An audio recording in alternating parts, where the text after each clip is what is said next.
اب ہم اپنے جو ہے اس کو کنکلوڈ کریں گے، اس پورے کانسیپٹ پر. اس میں ایک اور بات بھی ایڈ کریں گے کہ دوسری بڑی دلیل کیا تھی. یعنی انبیاء رسول اللہ علیہ وسلم کی ایک تو بات اسٹیبلش ہوگی کہ وہ جو جس طریقے سے اللہ تعالیٰ کی شناخت کرواتے تھے وہ معجزات ہوتے تھے. ایک دوسری چیز جو ہم جس سے محروم ہیں وہ کیا تھی؟ وہ انبیاء رسول اللہ علیہ وسلم کی زندگیوں میں تو وہ چیز موجود تھی، اور وہ بھی ایسی بات ہے کہ اس کو ڈینائی نہیں کیا جا سکتا، اور وہ ہے ان کا صادق اور امین کردار. کہ وہ اپنی قوموں میں سے ہی ہوتے تھے اور ان کی صداقت اور امانت جو تھی وہ انڈسپیوٹڈ ہوتی تھی، کوئی اس کو ڈینائی نہیں کر سکتا تھا. یہی معاملہ آپ سے کا بھی ہے. آپ پتہ ہے جب معراج کا واقعہ ہوا تو اللہ تعالیٰ نے کیا فرمایا قرآن مجید میں؟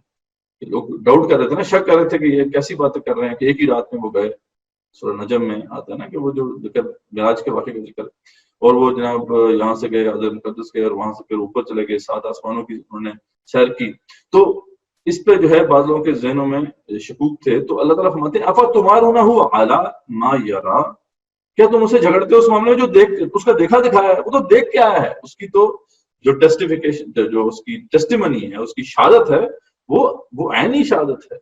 تو کیسے تم اس کو اس سے جو ہے اس والے سے اس مسئلے میں شک کر سکتے ہو؟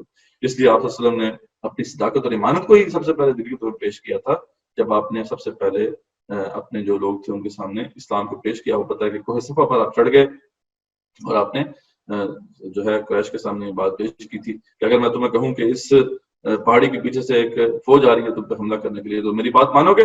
سب نے ایک زبان ہو کے کہا تھا کہ بالکل آپ کی بات مانیں گے ہم. آپ کبھی آپ نے جھوٹ نہیں بولا. تو آپ نے فرمایا کہ میں ہی تمہیں کہتا ہوں کہ پھر یہ لا الہ الا اللہ پڑھ لو، اسی میں تمہاری کامیابی ہے. اس پر پھر آپ کو پتا ہے کہ سب نے جو ہے اس کو نہیں مانا تھا. یہ اس چیز سے مل جلتی بات اس وقت ہوئی جب ابو بکر صدیق کو صدیق کا لقب ملا. یہ معراج کے واقعی تھا کہ جب آپ اسلام واپس آئے اور لوگوں نے آپ کی باتیں کرانا شروع کی کہ دیکھیں وہ اس طرح بات کر رہے ہیں کہ ایک ہی رات میں ہو گئے اور ہو کے آپ اوپر سے واپس آ گئے. تو سب جو ہے لوگ پہنچے ابو بکر صدیق کے پاس جو کفار وغیرہ تھے، مشرکین کے سردار تھے. انہوں نے کہا تم پتہ کہ تمہارے یہ صاحب کیا باتیں کر رہے ہیں صلی اللہ علیہ وسلم؟ تو اس پر انہوں نے کہا کیا باتیں کر رہے ہیں؟ انہوں نے کہا اس طریقے سے وہ کہتے ہیں کہ وہ ایک ہی رات میں گئے اور واپس آ گئے. تو انہوں نے کہا کہ کون کہتے ہیں؟ رسول اللہ صلی اللہ علیہ وسلم کہتے ہیں تو بالکل سچ کہتے ہیں. جب میں یہ مانتا ہوں اور ان کی ٹیسٹمنی پہ ان کی شہادت کی بنا پر یہ مانتا ہوں کہ روزانہ جبرائیل علیہ السلام آتے ہیں ان کے اوپر وہی لے کر، تو میرے لیے یہ ماننا کیا مشکل ہے کہ وہ آج اگر اوپر چلے گئے اللہ تعالیٰ سے ملاقات کے لیے. تو سیرت ابن ہشام میں یہ واقعہ موجود ہے. تو سبحان اللہ، یعنی یہ بھی ایک بہت بڑی دلیل ہے. ٹیسٹمنی بھی ایک سورس آف نالج ہے اور یہ ایک نالج سورس آف نالج ہے. ٹیسٹمنی اگر سورس آف نالج نہ ہو تو کوئی بھی نالج ڈیولپ نہیں کیا جا سکتا. تو بہرحال یہ ہے، لیکن ہمارے لیے اب یہ اس طریقے سے دلیل موجود نہیں. ہمارے درمیان آپ وسلم موجود نہیں ہے. ہمارے پاس آپ وسلم کی بس اخبار ہی ہیں، نہیں ہمارے پاس جو ہے روایات ہی جن کی بنیاد پہ ہم یہ جان سکتے ہیں کہ آپ وسلم صادق اور امین تھے. لیکن جب وہ موجود تھے تو یہ بھی بہت بڑی دلیل. تو یہ بھی ایک سیکنڈ بڑی دلیل ہم کہہ سکتے ہیں جو ہمارے لیے موجود نہیں ہے. ہمارے لیے جو سب سے بڑی دلیل ہے وہ معجزہ ہی ہے شناخت کرنے کے لیے اللہ تعالیٰ کی. تو ہم نے دیکھ لیا، اس کو کنکلوڈ کر دیا کہ دو چیزیں ہیں، صادق اور امین کردار. جو رسول تھا اس کے ذریعے سے وہ جسٹیفائی کرتا تھا کہ بالکل اللہ ہی سچا خدا ہے، اور اس کی صداقت اور ایمانت بھی بہت بڑی دلیل ہوتی تھی.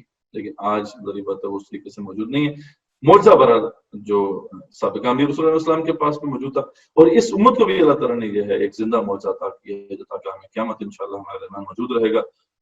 اس لیے جو ہے بے شک وہ لنک تو ہمارے پاس نہیں، لیکن یہ والا لنک تو موجود ہے جس کے ذریعے سے ہم آرام سے بغیر کسی شک و شبے کے اس بات کو تسلیم کر سکتے ہیں. اور ہمیں اس پہ کوئی شک نہیں ہونا چاہیے کہ اللہ رب العزت ہی سچے خدا ہے، اسلام ہی سچا دین ہے. اس کے علاوہ باقی تمام مذاہب باطل ہیں، تمام جو خدا کے تصورات ہیں وہ بھی